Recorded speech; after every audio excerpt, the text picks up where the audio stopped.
Jonas has, he spoiled us in the past with certain performances that now he can't produce, but he's still always there with the first guys. Yeah, and he has an advantage. So no, it's not that he's bad. His shape is okay. It's, in my opinion, it's good enough to win the Vuelta. Everybody, welcome back to the Move Plus. I'm Spencer Martin. I'm here with Johan Bruyneel. We are breaking down stage 18 of the Vuelta a España. What was supposed to be a 27-kilometer long time trial was reduced to 12 kilometers and was won, as we predicted, by Filippo Ganna, who ripped the course at 56 kilometers an hour, going about 60 kilometers an hour for the last half. Jay Vine comes in second, an unexpected second. We did not see this coming. He was less than a second back. João Almeida, third, Bruno Amoral, fourth, Ivo Oliveira, fifth. So a lot of UAE up there, 3 UAE in the top 5, Ghana winning. Ineos gets their third stage win. The GC implications of the day were, I guess, reduced because of the time, because of the distance. There just was not a lot of distance to put a lot of time into people. But Almeida pulls back 10 seconds on Jonas Vingegaard, so he's now 40 seconds off the lead. Tom Pidcock slightly increases his lead to Jai Hindley by a few seconds. Giulio Pellizzari loses some time to Matthew Riccatello, but stays in 5th place. Riccatello takes a little bit of time on Felix Gall, moves into 6th overall, with Gall in 7th, 3 seconds behind him. And then at the end of the stage, at the end of the day, at the end of the podcast, we will preview stage 19. But Johan, I think if I had to sum up the day, I would say Ghana went out a little slow. Then Ghana went real fast, and then Ghana won. And then Jay Vine came along, went out quite a bit faster than Ghana, put 3 seconds on him in the first, basically 5K. And then he's the only one to stay with where he loses the races. He loses 10 seconds in the last 4 kilometers to Filippo Ganna, which shows you how fast Filippo Ganna was going. He averaged 62.7 miles an hour in the last 4 kilometers. And yeah, last 4 kilometers in 4 minutes. I guess that's 62.5 kilometers per hour. Miles an hour. I'm kidding. Kilometers an hour. And that is really fast. Like highway fast. You actually might be very hurt if you fall off at that speed. And then Vine gets close. That to me was a surprise of the day. Almeida looked quite good. We were confused why UAE was up there, but what is your takeaway of the day? Yeah, well, takeaway obviously is Ghana winning. We hadn't seen him at all in any of the stages. It's difficult not to see him because he's a big guy, But I checked today, and he has never been in any stage except the team time trial. He has not been in the top 30 on any of the stages. And there were some stages that were actually quite suited for him. So, the way he finished this time trial, Spencer, is unbelievable. I think he said also in his interview, he got a few corners wrong at the beginning. The first part was a bit more technical. And then when he saw he was behind, he just drove it to the finish. Those speeds I saw sometimes 64, 65 kilometers per hour. And it's clear that, nobody was close. Nobody, there were a lot of riders who were ahead of Ghana in point 1, a lot of them, then a bit less on point 2, but still, Stefan Kung was decently ahead. Jay Vine was also ahead of him. And then he just took a lot of time back in the last 4.2 kilometers. 4.2 kilometers in 4 minutes, that's just insane. Yeah, it is. It's a world record. It would be a world record on the track. Wow. Because and this is already with 8 kilometers. I haven't done 8 kilometers already. So I think the world record is, what was it, 3:59 or 3:50? 3:58, 3:59. He does have the world record, right? People Ghana. I thought he did. I don't keep up with track as much as I used to. No. You know who has the world record on the track? Jonathan Milan. It's Milan, exactly. Yeah, Milan. Yeah. Anyways, different, on a road bike, and there's, it's different, but still, 4,200 meters in 4 minutes. That's crazy. That is crazy. And then, another thing, and we kind of feared for it a little bit yesterday. And yesterday I said, I will not understand if it happens, and it did happen.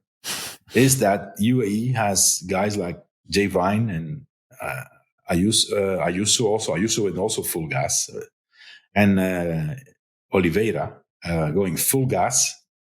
Where I mean, obviously, listen. I mean, what the hell do I know? But I just think that it makes no sense. They're not chasing another win. I mean, I think the Vine could be. Vine could have been okay. Maybe he could have, but I don't think he has ever beaten Filippo Ganna in a time trial. He's obviously on great form, but man, just save everything for stage 20, man. I mean, it's like it's on stage 20. It's going to be all or nothing, right? And even more so after shortening the time trial. I mean, I think one of the other thoughts of the day is, what if? What if it would have been 27 kilometers? Now, Almeida takes 10 seconds back on Jonas. If it would have been 27 kilometers, what would that have translated to? Jonas was very honest to say that it would have been worse for him, 27 kilometers. I mean, it was 12. About a second a kilometer. Yeah. He lost, and it was basically 2 seconds a kilometer in the last third of the course. So he was fading pretty fast. It could have been 30 seconds, right? And in that case, he was 20 seconds down before the last hard stage on Saturday. So, anyways, we won't know. We won't know. And then another thing, Spencer, third win for Ineos. I mean, 3 stage wins. They failed in GC, but they had a stage win early on with Ben Turner. Egan Bernal won the stage, and now Filippo Ganna. So 3 stage wins. Now the question. This is the most interesting part of the whole day, Spencer. After this third stage win, which Ineos rider has to shave his head? Well, what is the deal with that? So they had this thing, and every time they win a stage, there's somebody who is picked out already on beforehand who has to shave their head. It's not the guy who wins, right? The guy who wins doesn't have to shave. So Narvaez had to shave it already after Ben Turner won the stage. I think Kwiatkowski looks like he has a shaved head. Yeah, and I heard that the next guy is Bob Jungels. Oh, I did hear this too. He was the next guy too. So we'll see tomorrow if Bob Jungels has a shaved head or not. And he's maybe got the best head of hair in the peloton. Shout out Hims, but wow, that guy's got it. That's sad if they shave it. Well, hey, he signed up for it. That's what the money's for, Bob. Yeah. It's for shaving your head. We should say, so this is their 1, 2, 3, 4, 5, 6, 7th World Tour win since basically in less than the last 2 months. So like the last 7 weeks. And that's when Dave Brailsford came back to the team. So it's like instant turnaround. I mean, who knows how much Brailsford has like affected this? Yeah. But they are winning quite a lot at the top level since he's come back. I mean, they're back in the game. They're not where they were, right? And the question is a question of whether they can get back. And if they get back, it's not going to be overnight, right? It's going to take a few years. Well, they don't have the right personnel. Step one would be get the right personnel, but at least they have like these talents in the team producing, which is a good sign. Yeah. Like I don't. It'd be like so if you went to Ineos and were like, Johan, you have to win a Grand Tour. You have to win the Tour with this team. It'd be like telling someone like, here's a paperclip. You have to fly to Europe. It's like, well, that's not going to work. No, some changes need to be made. Yeah, and then also I think the biggest challenge is. And that's where the shift has happened. Ineos or Sky back in the days, potential big talents or potential tour winners actually wanted to go to Ineos or were actually very eager to go there because they knew that there they would have the best entourage, the best support. That has changed now. They're not on the top of the list anymore of the, young riders want to go to the sexy teams, right? So they're not sexy anymore for the moment. They can become sexy again. But there's some work to be done. Well, I think, yeah, also there's an effect of if all the young riders go to the sexy teams, they then become less sexy. And you might start thinking like, Ineos is a pretty nice setup and there's no one to lead that team. And then you might go there. I did hear a rumor today that Red Bull has a free roster spot next year. So the question is, who's not coming back to Red Bull that they think might be coming back? But you're right. I think if I would have to guess, I don't have that I didn't have that information. But if I would have to think, I'm going to say it's Oyer Lascano. Yeah, no, I was just going to say who that. Will maybe quit cycling or something. Wow. Because I was going to say, I don't think I've heard from that guy for months. No, last race was Paris-Roubaix. And, when there's a lot of things. I think it's, I don't know if he's sick or if I'm thinking more towards a burnout, or not being able to deal with the pressure.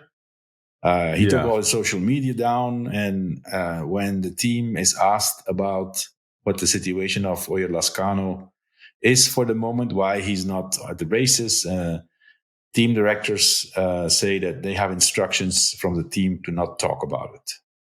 So there's obviously something deeper going on there, which, could be burnout. Wow. It's sad to hear that. Yeah. Big talent. Well, that would explain. He had all these great results in big races and in the front in the final of classics. And, this year he's been nowhere. Yeah. But you were right. Jay Vine has never beaten Filippo Ganna. So the question we have is, how the heck do the sports books know that he should be second favorite? I do not understand that.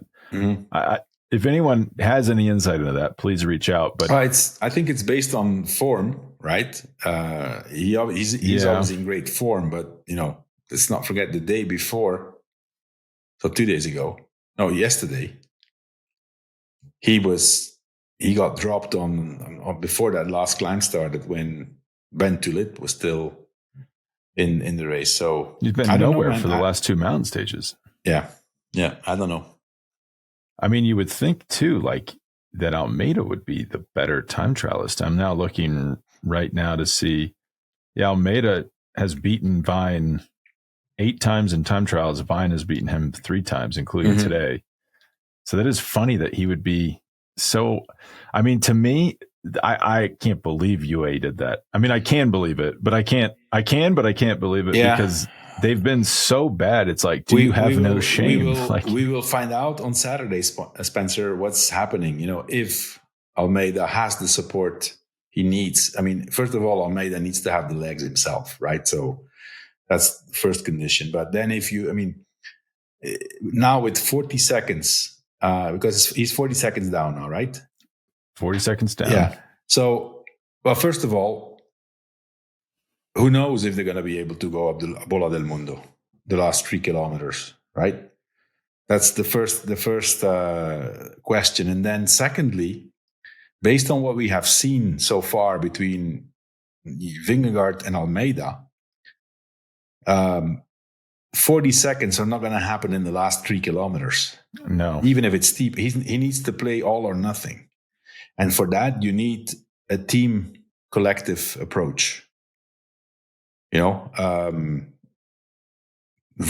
in my opinion, on the form he is the only one who can do damage.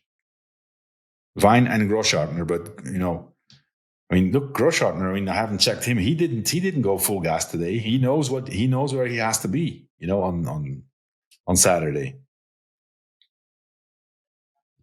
No, I don't get it because you're right. Vine is the only one that can make the difference. These guys are so locked together. This race is so close so it's separated by 40 seconds. Do you know how many seconds Jonas Vingegaard took in 2 of the first 4 stages? He took basically half of that lead. If you look, Spencer, the biggest time difference between the favorites was on one of the less difficult climbs. Jonas took 30 seconds on Val d'Escaray. Yeah. I don't know if that's including bonuses or not, but that's including bonuses. Okay. But that shows you these guys are so It's a phenomenon we're seeing more and more of, where these top guys are so closely matched. The only time a difference gets made is when like the mental part is brought in, or mistakes. Because if it's steep and if it's the hardest climb in pro cycling, they can just ride on each other's wheel. But if it's an unusual climb where it's like, oh, it's steep at the beginning and then it's not steep, then there's like a little bit of nuance, or there's terrain that you can deploy tactics on. Yeah. Versus just pedal real hard. Because if they pedal real hard, they're going to be about the same speed. I can't believe it's this close. I mean, it's 40 seconds and it's trending in Almeida's direction. For the moment, the balance goes to, I mean, it's clear that Almeida is the guy on better, I mean, I'm not going to say better form, but, he has the more momentum than Jonas.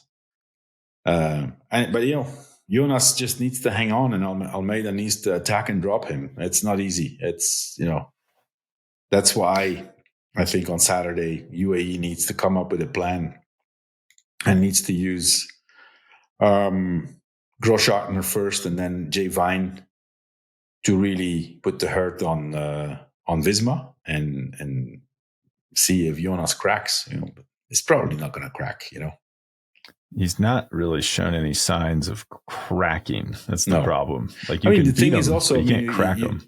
Jonas has, he spoiled us in the past with certain performances that now he can't produce, but he's still always there with the first guys. Yeah, and he has an advantage. So no, it's not that he's bad. His shape is okay. It's, in my opinion, it's good enough to win the Vuelta. We should mention Jai Hindley's not happy with fourth place. Red Bull will not just go quietly roll in for fourth and fifth. So that does produce a variable on stage 20 where stuff could get really weird really early in that stage. And then that could give Almeida a chance. Did you notice Jonas in this post-race interview, he didn't know how many days were left in the race? I didn't know that. He said the wrong number of days. Sometimes, I think he's sometimes in a bubble. I remember years ago, I think it's 3-4 years ago, he was, it was in Tirreno Adriatico. And was at the bottom, at the top of a climb. And I don't know if he had won the stage, or anyways, he got closer to the lead, and so the interviewer said, "Oh, now you're closer to the blue jersey, which is the leader's jersey, right? So this is after 3-4 stages." And he said, "The blue jersey? Which one is that?" So I don't know if it was if it was for real or if it was like, fake to say, "Hey, I don't care." But it seems to me like he's a guy, he's so focused on his performance and he's just in the bubble of his team that, I have to say, Spencer, if you're in a Grand Tour, you do lose sense of time and space. You basically, you're in hotels, you wake up, you go to the bus, they drive you to the start of stage 15. You don't look where it is. You don't even know on the map sometimes where you are. You just go from A to B, go back in the bus, back to the hotel. You do that 21 times, and you do lose the sense of reality. Yeah, that's a good point. I mean, it's for him too. There's just one stage left, assuming that a big thing doesn't happen tomorrow. Anything else on today's time trial before we move on? No, not really. I mean, just it's a shame we didn't get to see. Still okay. We have a great winner. The underdog takes a tiny bit of time on the big favorite, so it keeps the suspense alive, right? So after all, I think it was a good day. It is weird seeing a time trial this short, this late in a Grand Tour. Like, it's strange. Like, my circadian rhythm is all messed up. And I would like to have seen, man, if Jonas was only leading by 30 seconds out of this stage, that'd be a far more interesting GC picture, I think. Yeah, well, going into Saturday. 30, 40. What's clear is Almeida needs a really good day, and he needs Jonas to crack. Which for the moment, I haven't seen anything pointing into that direction. Yeah, I mean, if you imagine if it's 40. Let's say Almeida wins the final day, then there's someone behind him.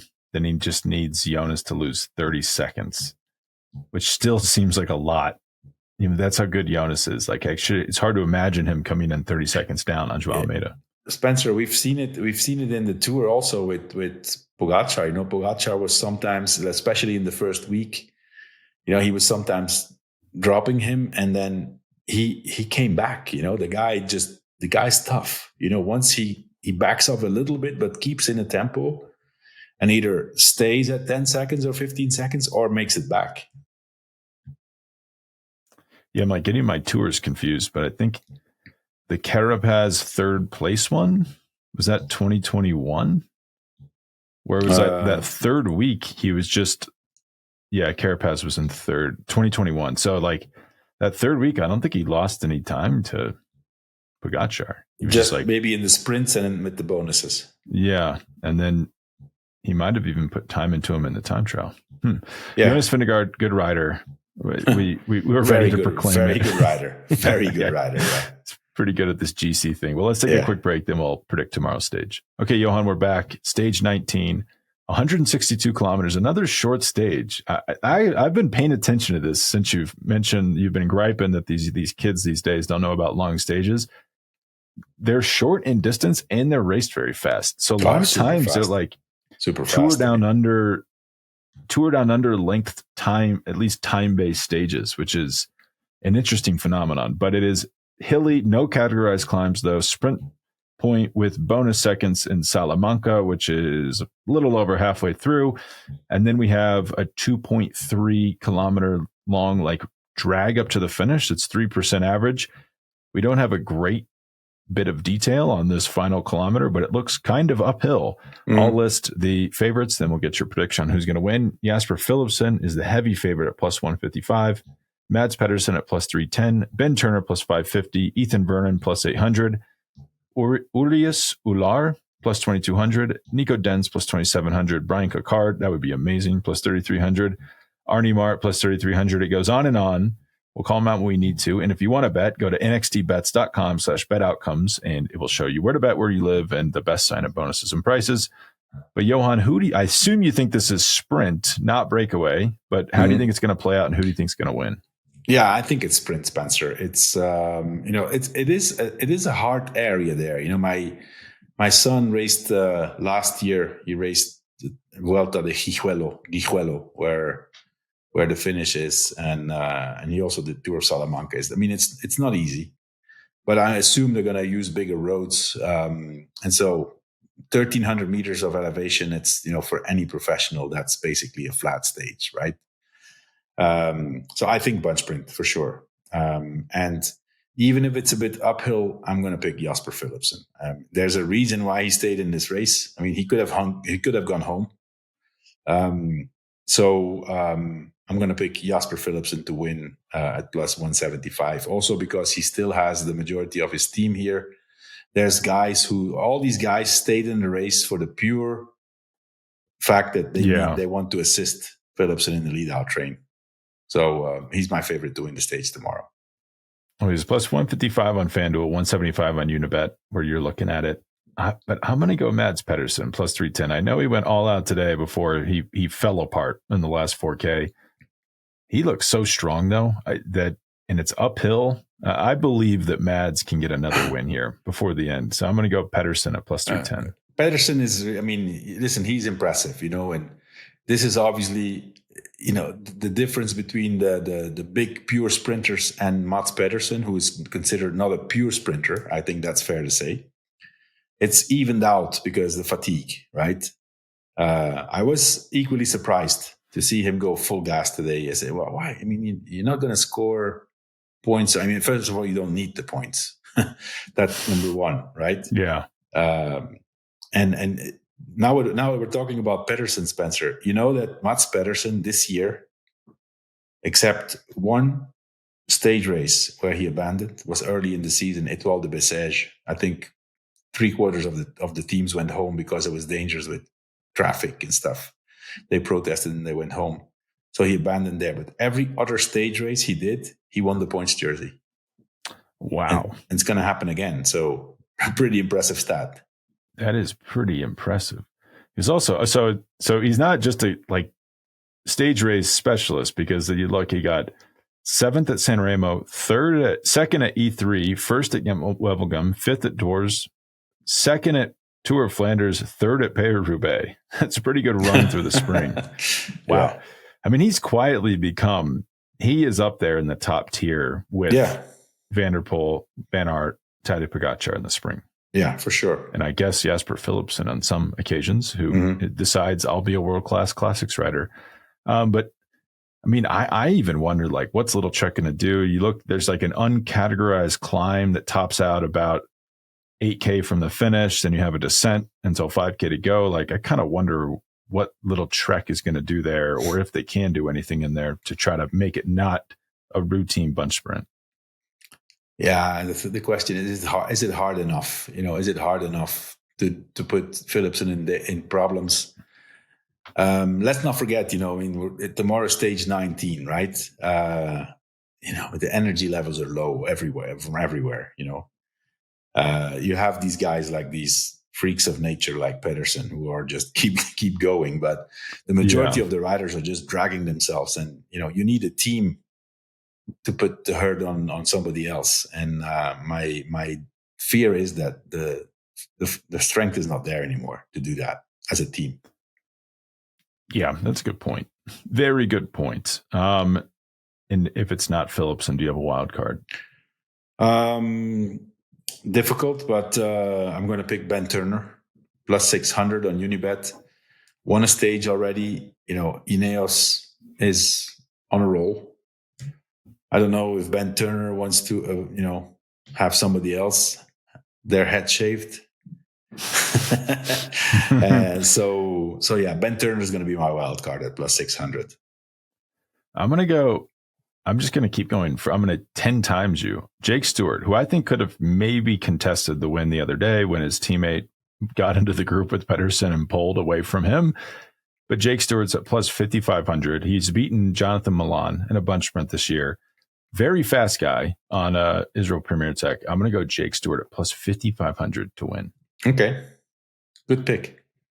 But we'll see. We'll see how it works. I mean, there's a reason, I guess, he's plus 5,500, but I think that's pretty good value. Any other thoughts, Johan, before we take off? No, not really.